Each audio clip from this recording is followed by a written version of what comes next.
سورہ حدید کا ترجمہ، اس کی مختصر سی تفسیر آپ سن رہے ہیں۔ من ذا الذی یقرض اللہ قرضا حسنا، اس آیت سے متعلق پہلے بھی کچھ مختصر سی وضاحت ہوئی تھی۔ کون ہے وہ شخص، یعنی اللہ اعلان فرماتے ہیں کون ہے وہ شخص جو اللہ کو قرض حسن دے۔ من ذا الذی، کون ہے وہ، یقرض اللہ قرضا حسنا، جو اللہ کو قرض حسن دے، فیضاعفہ لہ، پھر اللہ اس کے لیے بڑھا دے، بہت ہی زیادہ بڑھا دے، وَلَهُ أَجْرٌ کریم، اور اس کو اس کے بدلے میں اجر کریم بھی دے دے۔ پھر فرمایا یوم تری المؤمنین والمؤمنات، جس روز آپ دیکھیں گے مومن مردوں کو عورتوں کو، یسعی نورہم بین ایدیہم، جن کے سامنے ان کے اعمال کا نور سامنے دوڑتا رہے گا۔ یسعی نورہم، جن کا نور یعنی نیک اعمال کا نور ان کے سامنے دوڑتا رہے گا۔ وبایمانہم، اور ان کے دائیں جانب پر بھی، بشراکم الیوم جنات، آج کے روز تمہیں خوشخبری ہے جنات کی، جنتوں کی، تجری من تحتها الانہار، ایسے جنتیں، ایسے باغات جن کے نیچے نہریں بہتی ہیں، خالدین فیہا، ہمیشہ کے لیے اس میں رہیں گے۔ ذالک هو الفوز العظیم، یہ بہت بڑی کامیابی ہے، اللہ ہم سب کو نصیب فرما دے۔ اللہ تبارک و تعالیٰ نے ہمیں دنیا میں بھیجا ہے، جان سے نوازا ہے، مال سے نوازا ہے، اور پھر الحمدللہ دین سے نوازا ہے۔ یہ ایک نعمت ایسی ہے کہ ان ہر ایک نعمت کا تقاضا ہے کہ ہم اللہ کا شکر ادا کریں، اور شکر کی جو ترتیب ہے، شکر کی جو وضاحت ہے، وہ یہی ہے کہ ہر نعمت کا جو تقاضا ہے آپ اس کو پورا کریں۔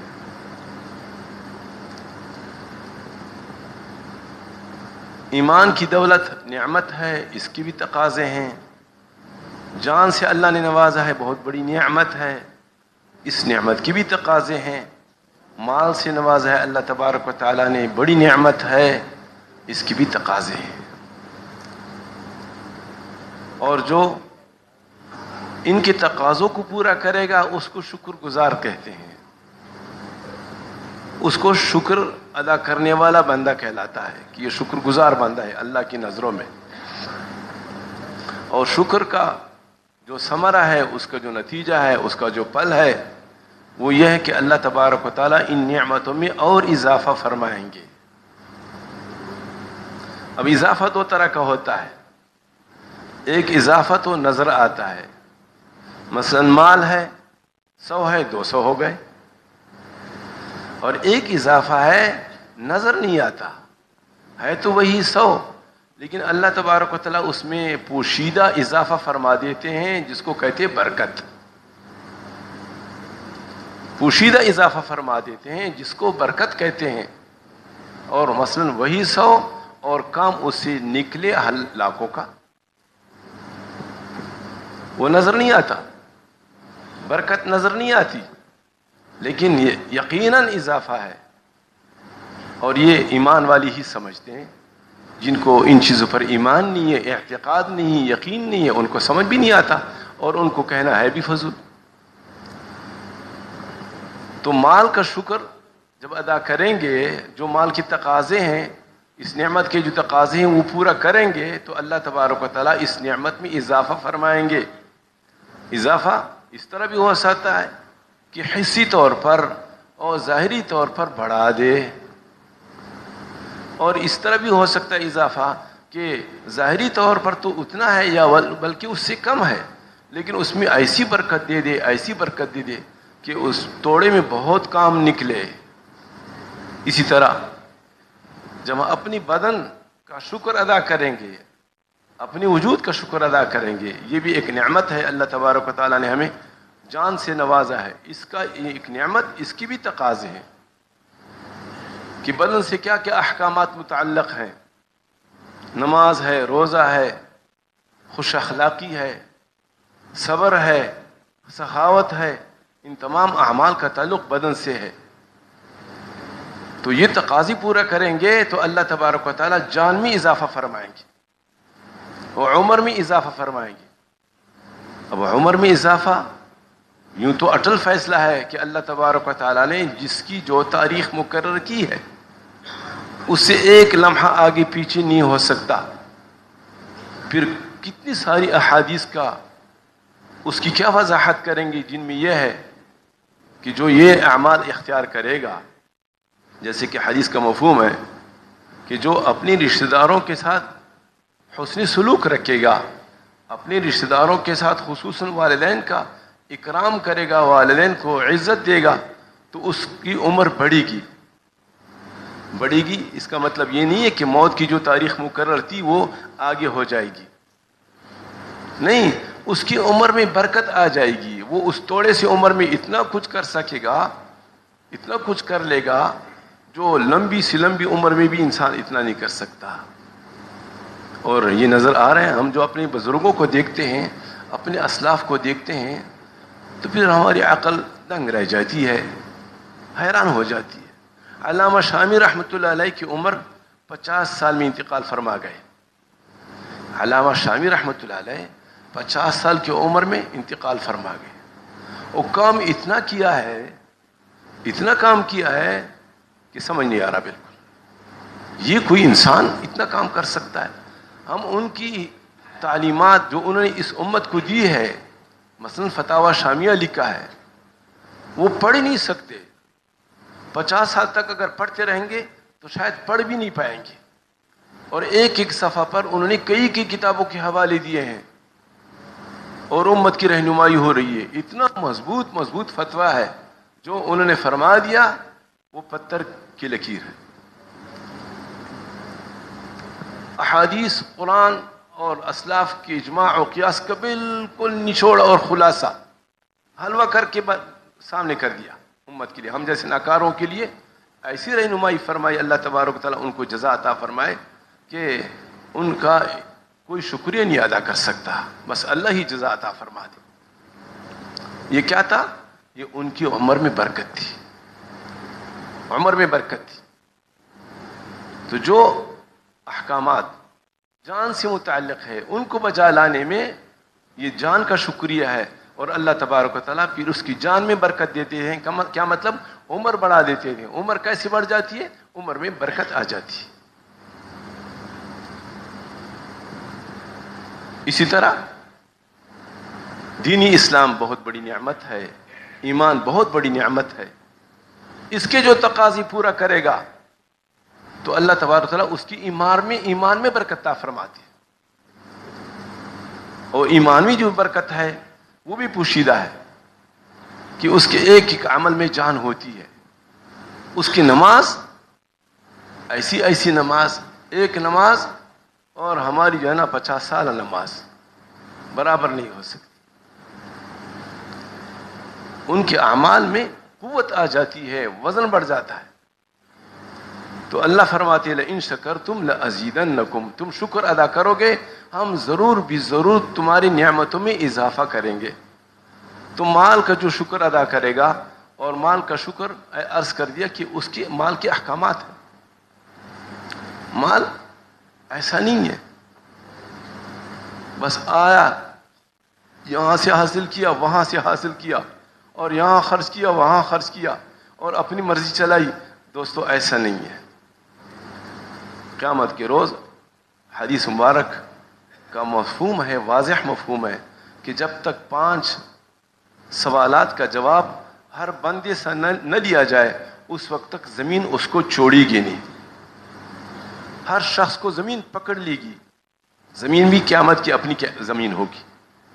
ہر شخص کو زمین پکڑ لے گی، وہ اپنی جگہ سے نہیں ہل سکے گا جب تک کہ 5 باتوں کا جواب نہ ملے. ان باتوں میں سے ایک یہ بھی ہے کہ مال کہاں سے کمایا، کہاں خرچ کیا، کمایا کیسے، خرچ کیسے کیا. یہ ڈبل سوال ہے، آنے کا بھی جانے کا بھی. باقی نعمتوں کا ایسا نہیں ہوتا. جوانی سے متعلق سوال ہے، اتنی جوانی دی کیسے کپائی، لیکن جوانی ملی کیسے یہ سوال نہیں ہے. جوانی دینے والا یوں ہی اللہ تبارک و تعالیٰ ہے، مال دینے والا بھی تو اللہ ہے، لیکن مال لینے میں اللہ تبارک و تعالیٰ نے قدر اختیار دے دیا انسان کو کہ بھئی تیری مرضی، سیدھے راستے سے حاصل کرو، غلط راستے سے حاصل کرو، تیری مرضی. ملے گا اتنا جتنا میں نے مقدر کیا ہے. تو مال سے متعلق سوال ہوگا کہ کیسے کمایا، کیسے خرچ کیا. جو کمائے بھی صحیح طریقے سے، خرچ بھی صحیح طریقے سے کرے، اللہ کی قسم اس کے مال میں برکت ہوتی ہے. نظر آئے نہ آئے، سمجھ میں آئے نہ آئے، ایمان والے سمجھتے ہیں کہ اس کے مال میں برکت ہوتی ہے، اس کا مال بڑھ جاتا ہے. تھوڑا نظر آتا ہے لیکن اس کے مال میں اتنا کام ہو جاتا ہے کہ سمجھ نہیں آتا. تو مال کے احکامات اول تو کمانے سے متعلق ہے، خرچ کرنے سے متعلق ہے، اور پھر خرچ کرنے میں بعض ایسے احکامات ہیں جیسے زکوٰۃ کا حکم ہے. بہت سارے لوگ شعبان میں زکوٰۃ ادا کرتے ہیں. یہ شعبان کا مہینہ ہے، برکتوں والا مہینہ ہے. سرکار دو عالم صلی اللہ علیہ وسلم سے متعلق ام المؤمنین حضرت عائشہ صدیقہ رضی اللہ عنہ فرماتی ہیں کہ جب رجب آتا تو آپ علیہ السلام کی تیاری شروع ہو جاتی. آپ علیہ السلام کے اعمال سے پتہ چلتا کہ آپ علیہ السلام رمضان مبارک کا استقبال کر رہے ہیں. اور رمضان مبارک میں جو بڑے اعمال ہیں وہ بڑے اعمال ابھی سے شروع ہو جاتے. عبادت میں اضافہ ہو جاتا، بدنی عبادت، نماز، نفل، ذکر وغیرہ، اور روزوں میں اضافہ ہو جاتا. آپ علیہ السلام رجب میں زیادہ روزے رکھتے تھے، شعبان میں تو اور زیادہ روزے رکھتے تھے، اور ساتھ ساتھ آپ علیہ السلام کی سخاوت میں اضافہ ہو جاتا. آپ علیہ السلام رجب میں سخاوت فرماتے، شعبان میں اور سخاوت فرماتے، اور رمضان مبارک میں تو پھر آپ علیہ السلام کی سخاوت ایسی ہوتی جیسے باد سحر کہ یوں اس کے جھونکے آ رہے ہیں. آپ علیہ السلام ایسا مال خرچ کرتے، اور آپ علیہ السلام کا مال اللہ کی طرف سے آتا تھا اور اللہ کے راستے میں خرچ ہوتا تھا. آپ علیہ السلام نبوت ملنے کے بعد کوئی تجارت نہیں فرماتے تھے، کوئی کاروبار، کوئی کاشت، کوئی زمین وغیرہ کچھ نہیں. اللہ کی طرف سے آتا تھا اور پھر 1 روپیہ بھی اپنے پاس نہیں چھوڑتے تھے. اور آپ علیہ السلام کی جو ورثاء ہیں، اور علماء ورثۃ الانبیاء، آپ علیہ السلام کی جو ورثاء ہیں علماء، خصوصاً وہ علماء جن کو اللہ تبارک و تعالیٰ نے واقعی نیابت دی ہے، ان کا بھی یہ معمول ہے. ہم دیکھ رہے ہیں علماء کے پاس پیسہ آ رہا ہے اور ادھر نکل رہا ہے، ایسا آ رہا ہے، اوپر سے آ رہا ہے، نیچے ادھر نکل رہا ہے.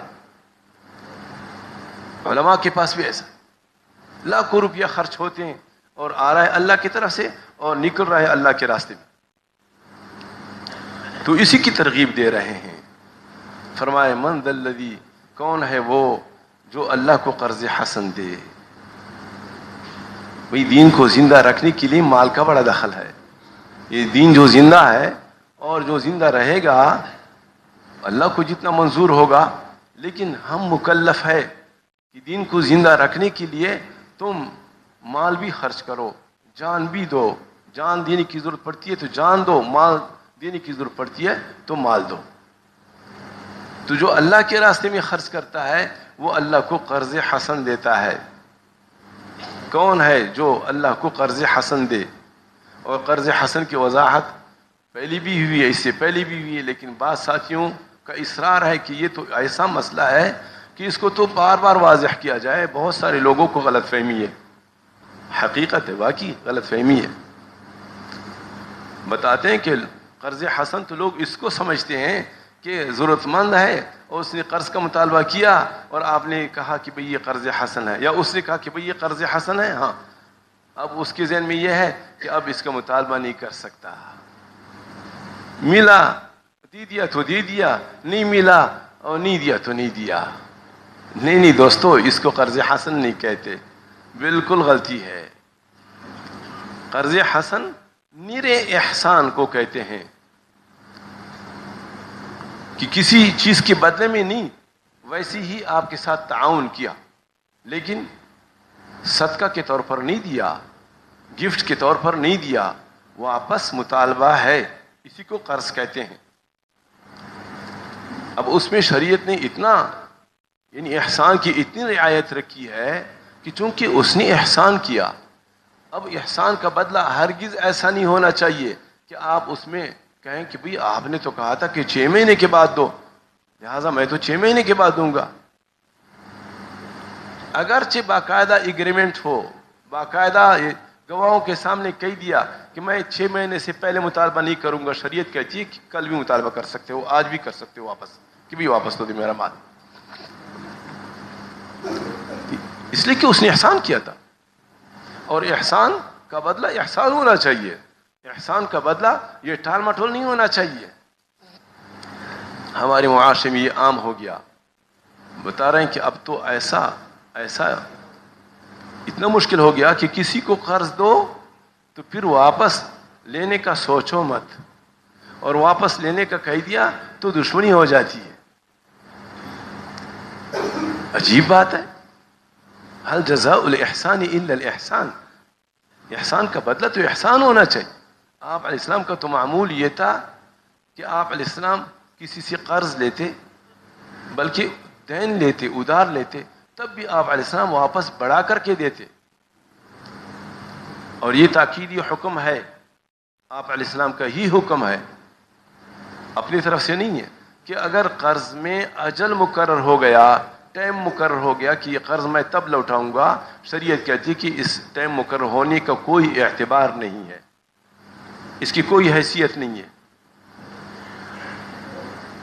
قرض دینے والا مطالبہ کر سکتا ہے، ہر وقت جب چاہے مطالبہ کر سکتا ہے، اور قرض لینے والے پر واجب ہے کہ کسی بھی طریقے سے اس کو اپنا قرضہ پھر اسی وقت لوٹا دے۔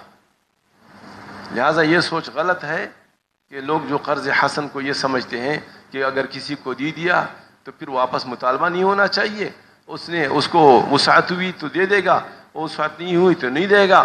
نہیں، ایسا نہیں، اس کا حق حاصل ہے، اس کو دینا پڑے گا۔ البتہ قرض دینے کا بڑا ثواب ہے، بڑا اجر ہے، بہت بڑا اجر ہے قرض دینے کا، لیکن اب معاملہ ایسا الٹا ہو گیا کہ جیسے عرض کر دیا کہ قرض جس کو دیا تو وہ یہ حق سمجھتا ہے کہ اب مجھ سے واپس سے مطالبہ نہیں کر سکتا۔ یہ کتنی بری بات ہے۔ اس لیے یہ سودی نظام جو رائج ہوا ہے وہ اسی وجہ سے رائج ہوا ہے، یہ سودی نظام، اور جتنا یہ لوگ قرض دینے میں ٹال مٹول کریں گے اتنا ہی سود کو زور ملتا ہے، سود عام ہو رہا ہے۔ لیکن اگر یا کسی کے احسان کا احساس ہو اور اس نے احسان کیا، آپ نے اس کا بدل دیا، فوراً دے دیا وہ پیسہ واپس، بلکہ بڑھا کر کے دے دیا، تو پھر معاشرے میں قرض دینا یہ عام رہے گا۔ ورنہ تو ہر کوئی ڈرتا ہے، یار آج تو ایسا دور ہے کسی کو قرض دے دیا، ضرورت مند کو دے دیا تو بس پھر کام خراب ہے، پھر واپس دینے کا نام نہیں لے رہا۔ بہرحال اللہ تبارک و تعالیٰ فرماتے ہیں کہ کون ہے جو اللہ کو قرض حسن دے، اور اس کے مفہوم میں یہ شامل ہے کہ نہ تو ضائع ہوگا، قرض حسن اسی کو کہتے ہیں، ضائع نہیں ہوگا، ساتھ ساتھ احسان اور شکر کا پہلو بھی اس میں ہے۔ آپ نے احسان کیا، دیکھو ہم کیسے کرتے ہیں، اور بڑھا کر کے دیں گے، اور وقت سے پہلے مطالبہ کریں گے تب بھی دیں گے۔ یہ سارے پہلو ہے قرض حسن کا لفظ بول کر۔ اللہ نے خود آگے فرما دیا فَيُضَاعِفَهُ لَهُ، اللہ اس کو اس کے لیے بڑھا دے گا، بڑھا دے گا، بڑھا دے گا۔ اللہ کے راستے میں دینے سے مال گھٹتا نہیں ہے، مال بڑھتا ہے۔ آپ علیہ السلام نے اس بات پہ قسم فرمائی ہے کہ میں قسم کھاتا ہوں اس بات پہ کہ جو اللہ کی رضا کے لیے مال خرچ کرے گا اس کے مال میں کبھی کمی نہیں آئے گی، اس کا مال گھٹے گا نہیں، اس کا مال بڑھے گا۔ وَلَهُ أَجْرٌ كَرِيمٌ، یہ اس کے اپنے احسان کا بدل تو یہ ہے کہ وہ ملے گا، ساتھ ساتھ بڑھا کر کے ملے گا اور اس کو اجر کریم ملے گا. اجر کریم کی وضاحت ہوئی تھی. اور پھر بھی کریم اس کو کہتے ہیں کہ اس کے ختم ہونے کا کوئی اندیشہ نہ ہو. یعنی اللہ اتنا دے گا کہ وہ جاری رہے گا, کبھی کم نہیں ہوگا اور اس کا اندازہ نہیں لگا سکتے. اللہ تبارک تعالیٰ کریم ہے, اتنا سخی ہے کہ وہ دیتا ہے لیکن اپنے خزانوں پہ نظر نہیں ہوتی کہ اس میں کبھی کمی آ جائے گی. اس کو کہتے ہیں کریم. تو اللہ تبارک تعالیٰ اس کو اجر کریم دے گا. پھر فرمایا یوم تری المؤمنین والمؤمنات یسعی نورهم بین ایدیہم. قیامت کا روز, قیامت کا دن یاد کر لو. قیامت بھی تو آنے والی ہے, یہ مال بھی رہ جانے والا ہے, یہ بنگلے بھی رہ جانے والے ہیں. بھئی مال تو وہ ہے کسی کا جو اس نے آگے بیچ دیا. یا ایھا الذین آمنوا اتقوا اللہ ولتنظر نفس ما قدمت لغد. اے ایمان والو, اللہ سے ڈرو اور یہ سوچ لو کہ کل کے لیے کیا بھیجا ہے, کیا تیار کیا ہے.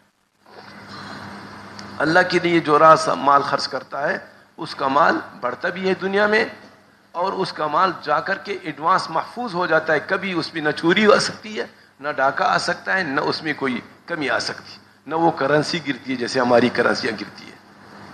وہ مال بڑھتا ہے.